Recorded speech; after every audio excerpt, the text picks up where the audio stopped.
Hey everybody, Doug's open mic back with my real weird black background, kind of spooky. Anyways, so this open mic is a little bit different. No live music tonight. This is going to be totally a talkative one. I have got Brian from Perks and Corks here.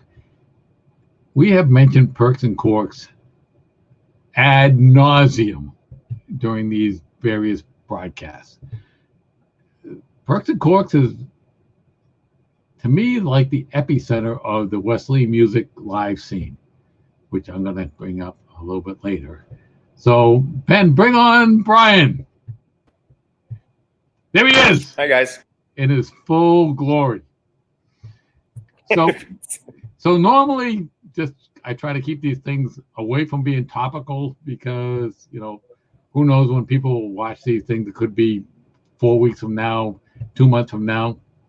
Who knows? Maybe a year from now. But anyways, I just got to kind of put in, we're still in this mess of this COVID thing. And so Perks is open and working, but a little bit tricky for Mr. Brian compared to years gone by. So how you doing, Mr. Brian? I'm okay. I mean, it's always tricky no matter what's going on, but, now it's even a little bit more tricky. So it's going. We're open in limited hours, limited days, but we'll be back in full strength after Labor Day. So. All right, cool beans. I will be down. Hey guys, I just decided I sometimes I hop on these, sometimes I don't. I'm just gonna be a co-host today. I don't have my light or anything, but I'm just gonna come on and talk because I love. Is that all right with you, Doug? He doesn't. It's absolutely all right. I love Ben. Always gives some very insightful questions. When I try to not be on the show, he runs out of steam in about 12 minutes and goes, "Ben, can you come on? Do you have any? Do you have any questions?" It's true. It's true. Do you have any questions? What questions can I answer? So the first thing I definitely want to get a kind of a timeline on Perks is like, I know Eric started it some year, and then you bought it, and then you moved. Yeah, we've had it. What are those three dates? So we kind of dropped November. So this November, 2020. This November will be 20 years of business. We've had it for 15.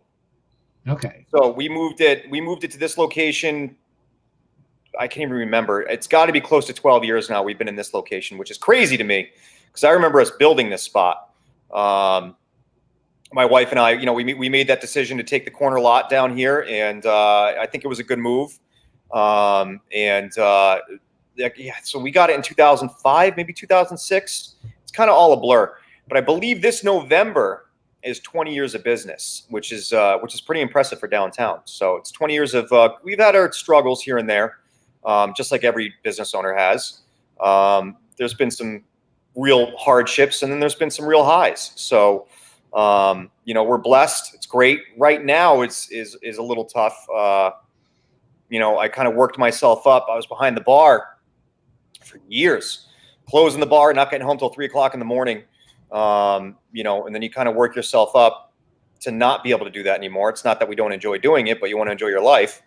And you didn't enjoy doing it till 3 in the morning. Well, I mean, it's, I don't know, when you're younger, when you're in your 20s, it's really not that hard. Now that I'm 40, it's not saying I'm old, but all right, I'll give you either. So, all right, I'll give it to you. So, but don't get me wrong. If any of my staff is watching right now, we're all working some long hours. So I'll get here at 9:30, 10 a.m. and right when 10:30 rolls around, I'll maybe do a couple dishes and then be like, all right, I'm out. I'm going home. I'm pulling the owner card. I'm going home. So, I still got that going for me. So good job on cleaning up, guys. Yeah, good job. And a shout out to Jen too. She's kind of like the unseen. Well, she's got her own shop now around the corner. Yeah, and you know what? She's the one that gives that Perks vibe. No offense to you, Brian, but she's got a little bit more artistic talent than you. Well, one of the stories we always like to tell is when we built this specific location. We pulled all the licenses and all that stuff, and me and some contractor friends, we busted our ass in here, doing everything from putting the walls up to the kitchen to the plumbing and the electrical and all this stuff. And then at the very end, Jen came in and painted the walls and put the furniture in. And then we, the day we opened that door, everybody come in and they're like, oh my God, Jen did such a good job. And I was like, I looked at him, I was like, yeah, she did, but I did some stuff too. I'm side with Jen. Sorry. So it's funny because we're always getting new furniture because, as you can imagine, the furniture goes to crap, and we're constantly getting new couches and throwing old ones away. And very once in a while, we'll put them on Facebook, and people will take them. We're like, I can't believe some of these people take them. But I picked out a new couch for the lounge. Literally, this just happened last week, and I was like, "Hey, babe, I found this great couch. It's out in Warwick. I'm gonna go pick it up on Saturday." And I sent her a picture, and she was like, "You are not getting that couch." I was like, all right. I tried, but no. If you're watching, that's your job. Just keep on it. Don't let them convince you. I'll stick to the cocktails. You stick to the furniture, and you get the total veto. But the place is so well decorated that haven't you guys over the years had some issues with people loving the artwork that's on the walls a little too much and stealing it? Yeah. I mean, we want to go down this road. We can go down that road. We put all those cool pictures in the bathroom, and shame on me because I have faith in humanity.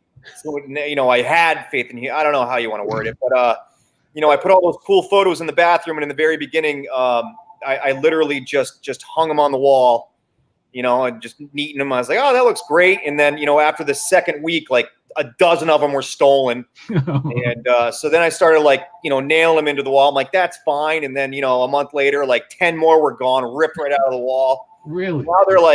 Now they're glued. You wouldn't believe. And so you have to break the glass, but I also glued the pictures to the glass. So if they break the glass, then the picture's going to rip. So if I can't have it, then none of y'all can have it. So just leave it alone. Who knew that on our show? A bathroom was so tricky. Say it again, Doug. I said, who knew running a barroom bathroom was so tricky? Yeah, it's funny. The general public. We're trying. We had all these plans before COVID happened, random things. And I'm sure other businesses too. We had all these brand new T-shirts mapped out and hoodies and all this stuff. And we were gonna. I kind of passed the buck on that. Somebody else designed them, and I said, listen, here's our budget, get it done. Pick out something cool, because for years I would design the shirts and really not get too much help on it. And people are like, I'm not wearing that. I guess I'm not that good at. I guess I'm not too artistic. I'm good at designing. I'm good at the cocktails. Everything else. It's a Jen job. So yeah, exactly. So anyway, so COVID happened, and I had to make the phone call. I said, listen, pull the plug. Don't do that. And we had to pull the plug on a lot of things. So hopefully, once we get some normality back, we'll have all these things back. But the point is we were going to put together these packages with the T-shirts and the martini glasses, and we were going to sell it because, one of our main issues is people love the glassware so much, and they just feel, I'll be nice. They just feel that they deserve to take the glass home. And the glasses are very expensive, and it's one of my little pet peeves. When somebody sends me a message like, "Oh, I got a glass," I'm like, good for you. Now bring it back. So I can't imagine stealing a go. Well, that's just me. Well, it's. I learned something a long time ago. It's the bar business. I'm not condoning it by any means, but in the very beginning when we first got Perks, younger Brian, I used to get pissed. I would come home and Jen would be home. She'd be like, "What's the matter?" I'd be like, "What's wrong?" I'd start swearing, and this person did that, and this person did this, and it's like, well, you mix alcohol and decisions and life events, and people sometimes don't make the best decisions when they're out at night. So that's true. Yeah. True. Yeah. It doesn't necessarily make them bad people. People just, have bad decisions sometimes. That's all. All right. So I got an announcement. I am starting a new project, and Brian, you're going to be you need to help me out on this. If you want money, No, absolutely not money. We've gone down that route.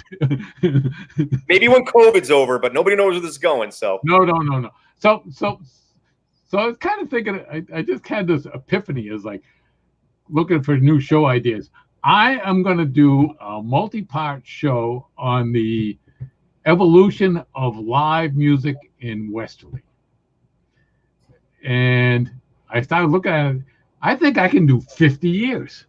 I can do from like the 1970s to now. And like I actually was talking to Susan today. We went down had a little interview with a little alcohol, I have to say. You ought to who? Look at all these people like we have. Like and Perks is such a core part of that whole thing. The open mic thing, all the Thor Jensens, the Mark Bernardos, it's really good. So well, you can go back. I mean, when did the Knickerbocker start too? Yeah, the Knickerbocker, the Wesley, the chorus of Wesley. Just on that page alone, I have like 20 musicians that if I said any of those names, you go, oh yeah, cool. Room Full of Blues. So I'm just gonna do a big thing. That's why I was kind of asking you about the dates, because I'm starting to put a timeline together. So any of my musician friends, be aware, I'm gonna be calling you for dates and times. So go ahead, Ben. I'm sorry. No, you go, Ryan. When did the Knickerbocker open? Like when was the? I don't know. That's one of my questions. Like 70s, 60s. Like they've been open for a very long time. Correct. I want to say it's like 1956 on their logo or something. I'm not that long. Wow. No, I'm sorry. It's 1933. Really? Yeah, it's 1933. I'm going to be trying to reach out to like Greg Piccolo and Al Copley and stuff like that, and see if we can get some info for them about what was happening back in the day. I mean, back in right now I'm working on the 70s, so I'm kind of looking at the venues that were running around. It was like Rossellini's, the Wreck, the Blue Sands down on the beach, and again, the Windjammer was running back then. The Andrea was running back then. In town, I don't think there was anything other than Knickerbocker. No, Knickerbocker was really it. I think downtown. I mean, really, who else? Well, there was. Don't forget. Well, there was the Revival House. Remember that opened up right around when Perks opened. But they did. They're all movies. They didn't really do too much live entertainment. Yeah. I don't think they did much. I think Perks was kind of the groundbreaker. We don't. People keep asking us too when we're gonna have live music back, and I don't know. I don't know what to tell them. I have no idea. It's the last I read the stipulations for people to be like the distance from the musicians was just absolutely insane. So I really don't know when we're going to have music back. Hopefully sooner than later. But what arises the question, like, what have the musicians in town been doing? I feel bad for a lot of the local guys. It's been very tricky for them. I mean, for you guys, for a small venue like you, I don't think you're going to see any relief until there's a vaccine. Yeah, until people start feeling safe to going out. It's just no. I don't want to throw a wet blanket, but that's because I mean, as of right now, you need 14 feet or so between a singer and the next person in any direction, and you can't possibly do that first. Yeah, not to correct you, Ben, but I read. So we have the mandates. I'm reading it constantly. I got to double check it, but I believe it's 14 feet 7 inches. Well, there you go. But like, who's coming up with this stuff? Where does that number even come from? I don't know. I'll ask Liz Tanner from DVR. So Brian, obviously this is, you know, how does it feel? So let's go pre-pandemic first, because everything went to shit in March. But how did it feel like? So you've been the owner of Perks and Corks for about 15 years. It had music before you got there, I believe, and if I remember from our previous conversations about this, not as much. not as much. But it was, you guys became the place for live music in town, and you grew that, and then but it was also like Perks was the only real thing that was cool in town for a few years, and now downtown has grown so much. What has it felt like watching the revitalization of downtown Westerly and the nightlife over the last 15 years? It's been great. It's been really nice to actually see it. And like I said before, the nights when I would leave 2 or 3 o'clock in the morning, and it was literally just me leaving, and there was nothing else going on in town. Now, when people leave, there's a lot of people out. It's almost a madhouse. I mean, not now, obviously, but before this whole thing happened. Yeah. But that also comes with its own problem. Not only is there problems, but it comes with its own hurdles, if you will. Any town that has because the town in the last 10 years really exploded. With new places behind us, all around us, and that's created its own. It's kind of turned into its own thing.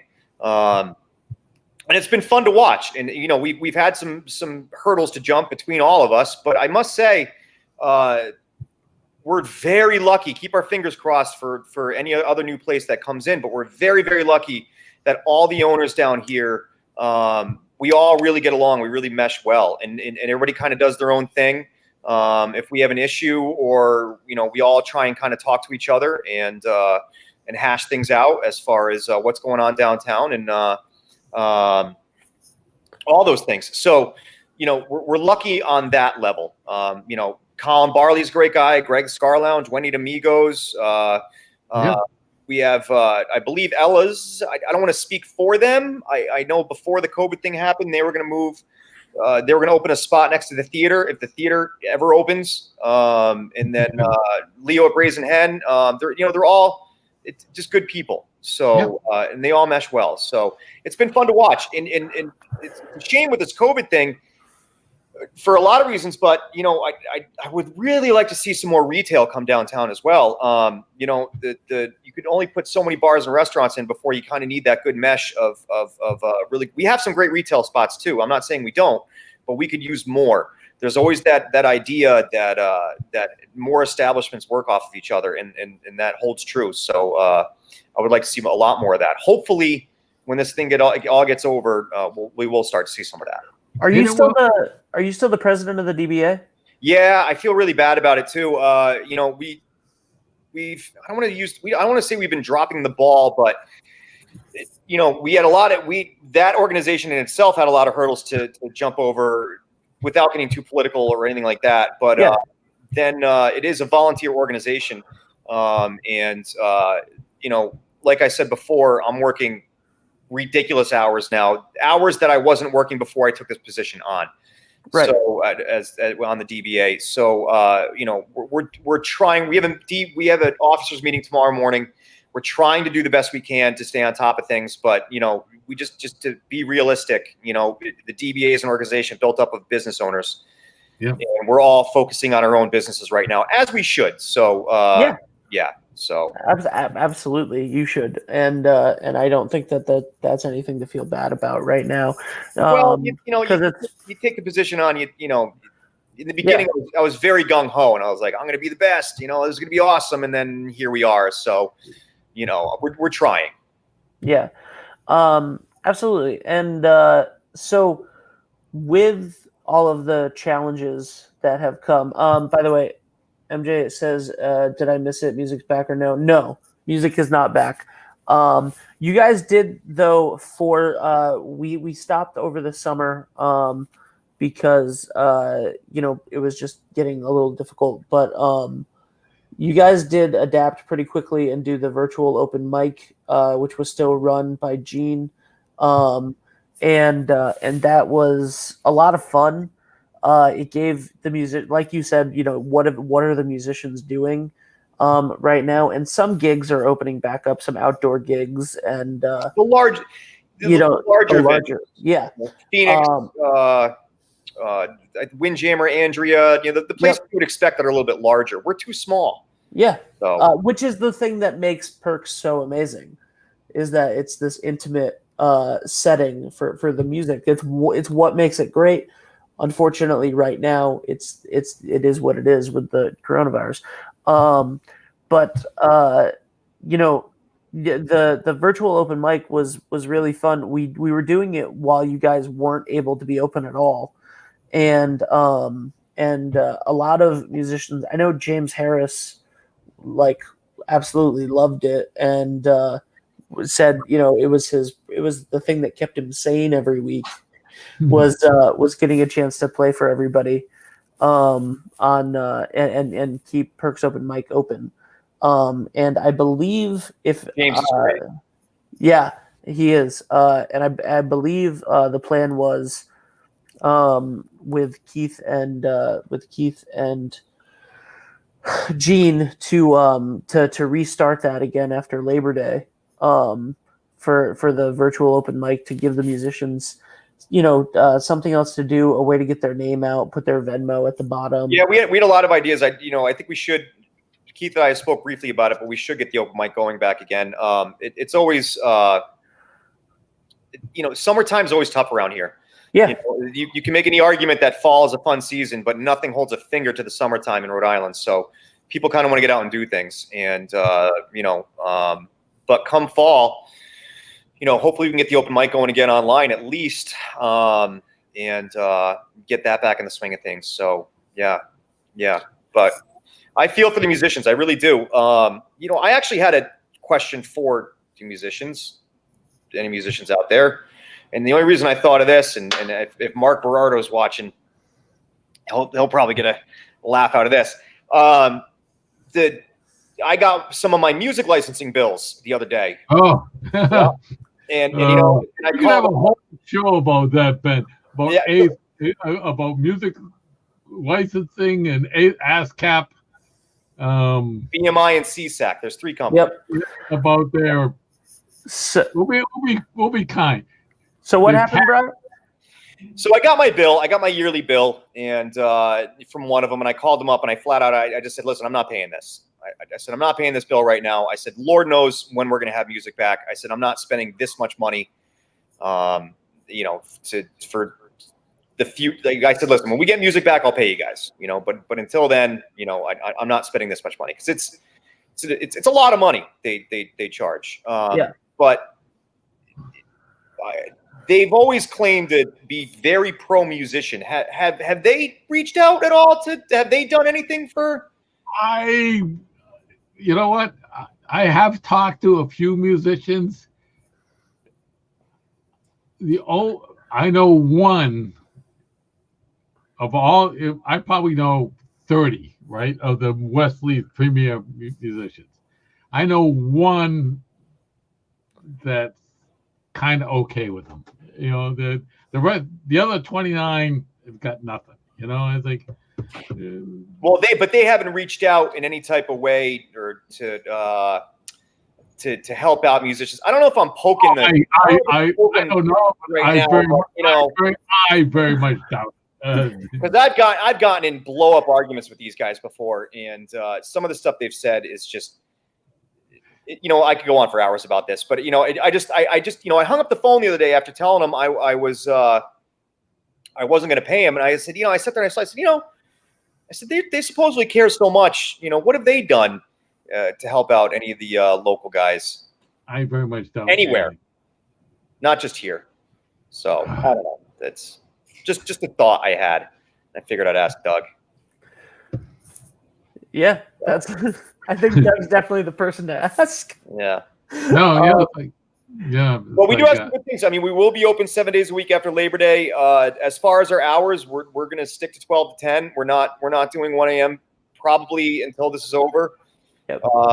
I know some people are really upset about that. A lot of customers are upset that we're not open late night, but I also heard some people are mad that you have plastic glasses. Well, they were mad in the beginning that we had plastic glasses. So there was a reason we had them, and I know. We were busting your balls. We were trying to be safe. I know. And we got a lot of shit for it. And in the beginning, and I was like, listen, and I was like, I'm sorry. I was like, we're trying to do everything we possibly can to be safe, and we were we were waiting for that first inspection. We were waiting for that first inspection of the COVID task force, or whatever they're called. And they came in, and we went through everything, and they said, no, you're fine. Your sanitary, your sanitizing process for your glassware is fine. So if you want to do glassware, that's fine. And then we did. So we slowly started bringing back glassware, and we made sure that we could handle it and keep up with sanitizing everything safely and properly, so people could feel safe. And I got to say, we've had a lot of compliments of people coming in saying they kind of like it this way. They like the way Perks is with not 3 deep at the bar, being able to enjoy their seat and their drink. So I don't know, when things go back to normal, Perks might come out of this a little differently than everybody might remember it, and we might stick to it too. I apologize. That was a little bit out of line. What was out of line? That whole plastic glass thing. Oh no, I don't give a shit. No, I don't care about that. I think that wasn't out of line at all. I think, Brian, I think that's the thing that's going to be really positive about this, is that because there's so many negatives, is that when this is over, there are going to be things that every business that survives, because unfortunately some of them just won't, and that's the grim reality of it.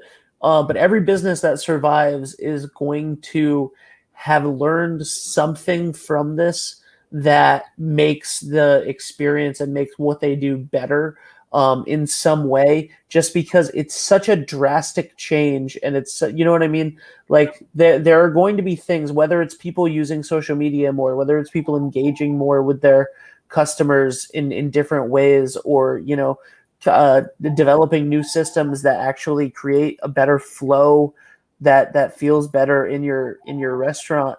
Like, there are interesting positive things from this that you're going to take and carry forward. And Susan has a great comment down here. Brian has been steadfast and positive in keeping his guests and staff safe. Brian, you've been so positive about this. Yeah, you've been so positive in general. Like depends on what time of night you get me, Ben. But even when you've been negative, it's Talk like, after 13 hours. Positively negative. Talk to me after 13 hours and telling grown adults to wear their masks to the bathroom. The fact that you're still that you're still doing it with a smile on your face, like I know in theory how difficult this is, and no one has it easy right now. And there's tons of people in every single business that aren't following the rules, that are complaining about the rules, even if they're following them, taking it out on business owners and employees. Well, the restaurant and the bar industry is so tough too, is because we've been we're pretty strict with the rules that the state's given us. I might not agree with them, but I don't agree with a lot of them, but it doesn't matter. We still got to follow these regulations. And what the issue's been is there are some other people.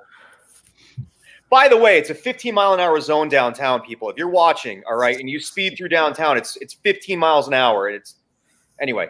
There are restaurants that aren't necessarily following it. I no names. That's none of my business. That's neither here nor there. Yeah. But what happens is somebody goes to one of those places, then they come here, and it's like, well, I didn't have to do that at the other place. It's like, well, we're not the other place, and we've been inspected, I don't know, half a dozen times, somewhere around that right now.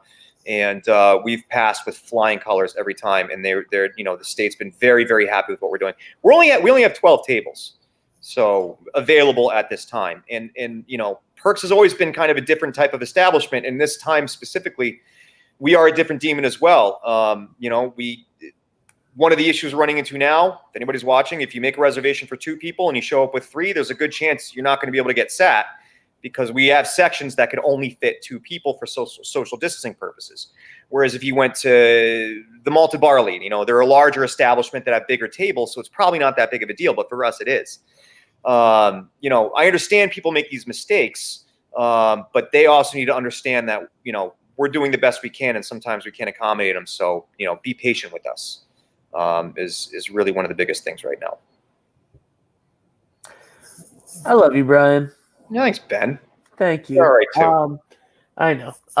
So what is there, like, first of all, I just want to say thank you from everybody that enjoys the Westerly music scene for what you have done at Perks over the last 15 years to grow and expand the music scene, and to give a space and a home to all of these musicians and all of the young musicians that started playing open mic nights, that have gone on to play huge arenas, huge venues, and make albums and move to bigger cities and everything like that. You've done a huge service to the community. Well, in all fairness, bars and restaurants always, if they hit their stride and they hit their stride properly, John Kadama, I worked for him for years, and he always told me, says, if you get a good place going and it hits its stride, it kind of runs itself. And that holds true to any good establishment. And in all fairness, as far as the music is concerned, I was never a huge musician, and I never really thought too much in the very beginning of having this music here. I mean, we used to have music on Fridays and Saturdays. It was the help of, certain people from the area. And I apologize if I leave somebody out, but Gene Parise, Mark Berardo, Keith Cowley, all these other guys are really the ones that kind of, John Spetz and his whole crew, Doug, you as well, Craig. The list is a mile long of the guys that really kind of molded this place into a music establishment. It's not just me. I mean, my name's on the letterhead, but that doesn't necessarily mean that I can take responsibility for the music here. I think this place in general, kudos to everybody in town for making it what it is. If this place was somewhere else and I didn't have the help I had, who knows? I might not have all the music that we have, or had, excuse me. So, I tip my hat to all those people instead. Oh, I'm going to go way, way back to the beginning of this interview, because something popped into my head and then we got off track. So the other day, Craig put on a post that, there was a pretty famous bluegrass artist that kind of died very young, 30. He was like 39 years old. And Craig said, "Yeah, I actually played with him at the Narrows up in Fall River, and we drank beer, and we talked about a girl we knew." And I was like, "Oh, that's interesting." And immediately I go, "I know what girl he's talking about." You know what girl he was talking about? No. Abby's mother. Oh, wow. Really? Abby Moon Nichols? Yeah. Yeah. Because the Abby that worked for you, her mother was a very good bluegrass bass player down in Nashville. And she actually, and I actually saw her, she came up to Perks. I actually saw her one time at Perks, and she was very good. And all of a sudden I go, and Craig mentioned something about her. He was like, "Oh yeah, I kind of know her from blah blah." And I go, "That's who he's talking about." So I thought that was pretty cool. World. Yeah. Small world. Yeah. Ben, and thank you for the open mic too. That was the online open mic was great. You're welcome. So this is the first live interview I've done since COVID hit. Yeah. So I'll be down to see you soon, Brian. No, absolutely. Yeah, come down and see me. So make a reservation. Is that how we do it? Yeah. So we're using Open Table, and to use Open Table, you have to put in your personal information. You have to put in your name, your phone number, not address, just pretty much name and phone number. That's fine. But the state wants contact tracing. So understood. I'm fine with that. But we take walk-ins. We will take walk-ins. We just take your information at the front door. But we always we try and tell people all weekend is we only have 12 tables. If I was going to do it, it'd be probably like a Thursday afternoon at 4:00 or something like that. Come on down. Come on. We would love to see you. We'd love to see you. Just bring your mask Yep. and wear it when you go to the bathroom so I don't have to yell at you. Understood. Awesome. Thank you so much, Brian. Thank you, Ben. Thank you, Doug. All right. All right. Talk to you guys soon. Good night, D&G signing off. Thanks everybody for dropping by, and we'll see you soon. Big project coming up, but it's getting bigger and bigger by the minute. I was thinking there's going to be 5 segments, like the 70s, the 80s, the 90s, the 2000s, 2010s. I don't think it's going to be enough. I think it's going to be more. We will see. Stay tuned.